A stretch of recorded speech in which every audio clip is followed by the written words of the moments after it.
બોરસદમાં જૂથ અથડામણની ઘટનામાં પોલીસે તોફાનીઓની શાન ઠેકાણે લાવી. પોલીસે 8 તોફાનીઓની ધરપકડ બાદ ઘટનાનું રિકન્સ્ટ્રક્શન કરાવ્યું. જે વિસ્તારમાં ઘટના બની હતી ત્યાં 8 તોફાનીઓનો વરઘોડો કાઢવામાં આવ્યો.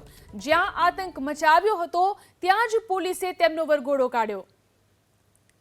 તો બોરસદમાં જૂથ અથડામણની ઘટના, જેમાં પોલીસે તોફાનીઓની શાન ઠેકાણે લાવી. પોલીસે 8 તોફાનીઓની ધરપકડ કરી અને ત્યારબાદ ઘટનાનું રિકન્સ્ટ્રક્શન કરાવ્યું. જે વિસ્તારમાં ઘટના બની હતી ત્યાં 8 તોફાનીઓનો વરઘોડો કાઢવામાં આવ્યો.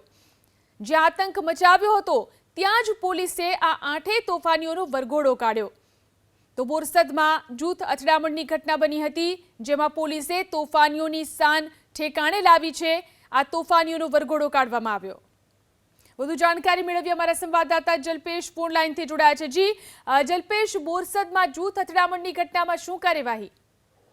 ચોક્કસથી ગઈકાલે જે બોરસદમાં જૂથ અથડામણ થઈ હતી, કહી શકાય કે એક જ ધર્મના 2 લોકો આમને સામને આવ્યા હતા. ત્યારે અમુક લુખ્ખા તત્વો જે છે તે તત્વો દ્વારા તલવારો અને દંડા લઈ અને જે રીતના ગામમાં ફર્યા હતા, ત્યારે લોકોને ભયનો માહોલ સર્જાયો હતો. કહી શકાય લુખ્ખા તત્વોની શાન ઠેકાણે આવે માટે આજે જે રીતના પોલીસ છે તે પોલીસે કાર્યવાહી કરી છે. 8 જેટલા લુખ્ખા તત્વો છે તેમને વરઘોડો કાઢ્યો, સરઘસ કાઢ્યું, જેથી કરીને જે લોકોને જે બીક હતી તે બીક ક્યાંક ને ક્યાંક ભાગે એ માહોલ અત્યારે સર્જાયો હતો. કહી શકાય કે જે રીતના વરઘોડો કાઢ્યો પોલીસે અને લોકોના ટોળા પણ ત્યાં આગળ વરઘોડો જોવા માટે એકઠા થયા.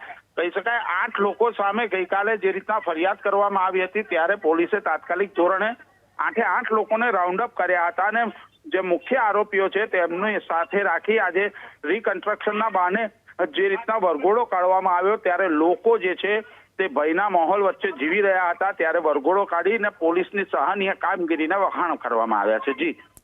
જી આભાર તમામ જાણકારી આપવા માટે.